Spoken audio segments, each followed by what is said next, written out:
آخه من آقای قاسمی یاد داستان درباره تاکسی یه بار برای من گفته بودن، به نظر می اومدش که اون داستان میشد اینجا دوباره تر بشه. من گفتم مردمو نمیتونن. بله خب همینا نگاه کنید اثر اینا. دوست دارم این خاطره رو آقای قاسمی بگن اگه فرصتش باشه. فرصتش داریم؟ بله ببینید نگاه کنید، من خودم اولا عرضم به حضور شما در سابقه من هم در دوران جنگ هم در زمان قرارگاه با من یه آدمی که بالاخره تو این کشور همیشه کار اجرایی کردیم، خیلی به سیاسی و مسائل سیاسی هم واقعا خیلی تو دولت‌های مختلف هم کار کردم.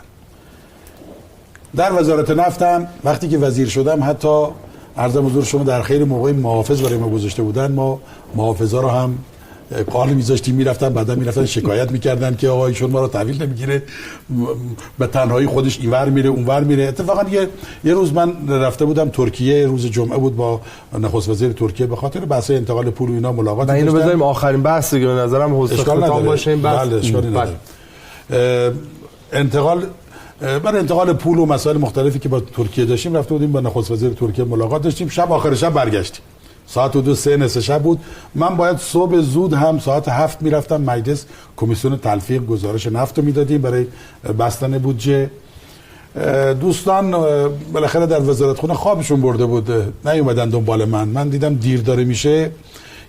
من اون شب نخوابیدم چون میخواستم مدارک آماده میکردم که صبح چون باید میرفتم اونجا گزارش میدادم، داشتم ارقام عدد ارقام رو در واقع اونجا یادداشت میکردم و برنامه و گزارش به مجلس رو آماده میکردم. صبح بلند شدیم دیدیم اینا دیر اومدن، رفتیم سر خیابان تاکسی سوار شدیم. من معمولا هم این کار میکردیم دیگه. خیلی موقع حتی در وزارت با محافظین هم که میرفتیم دیر میرسیدیم به جلسه، به جایی میگفتیم یه موتورسیکلت با اونجا میگرفتیم، گفتیم ما میریم شما یه پشت سرمون. رفتیم تاکسی اونجا سوار شدیم، یه پیرمردم بود، گفتم ما رو ببر بهارستان. گفت خب میبرم. گفتم چقدر میبری؟ گفت 30 تومن. گفتم من 35 تومن به شما میدم ولی شرط داره که با سرعت بری، چون خیلی دیر شده بود. وزیر جمهوری اسلامی گفته سریع برید. بله به هر حال سوار که شدیم بهش گفتم به من قول دادی که با سرعت بری. گفت آقا عجله کار شیطونه، این چه کاری فلان. گفتم آقا من عجله دارم برو اینا. بعد من بهش گفتم که چی استفاده میکنید داخل ماشینت؟ بنزین، گازوئیل؟ این منظورم بود که با یکم سرعت برو. یه مرتبه شروع کرد خلاصه فوش خار مادر خرجی نفتی که من میرم تو صف سی ان جی. به وزیر به صورت خاص کشیده نگفتم خدمتشون داشت میگفت که من رفتم در صف سی ان جی، معلوم میشه باد زدن تو ماشین من، گاز زدن تو ماشین من. بهش گفتم که اینا رو به وزیر نفت گفتی؟ گفت خارمان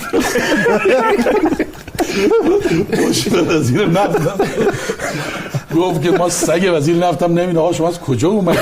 گفتم که والا ما اومدیم جایی. بعد خلاصه رفتیم داخل، می‌خواستیم بریم به مجلس. رفتیم رسیدیم در مجلس، بهش گفتم که برو داخل. گفت آقا اینجا مجلسه. گفتم شما برو داخل بعد شیشه تو بکش پایین بگو وزیر نفت همراهم. یه نگاهی به من کرد، به اون نگهبان دم در گفت که آقا ایشون میگه من وزیر نفتم. اون نگهبان دم در که باورش نمیشد گفت آقا برو این منقلی سوار شدی اومدی میگی وزیر نفت. رفتیم بیرون. گفت آقا یه بالاخره تو نمیدونم یه کاری یه کاسه زیر نیم کاسه هست چیه؟ پول منو بده من برم.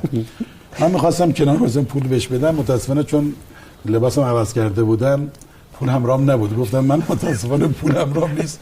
گفت آقا میگه من وزیر نفتم 35 تومن.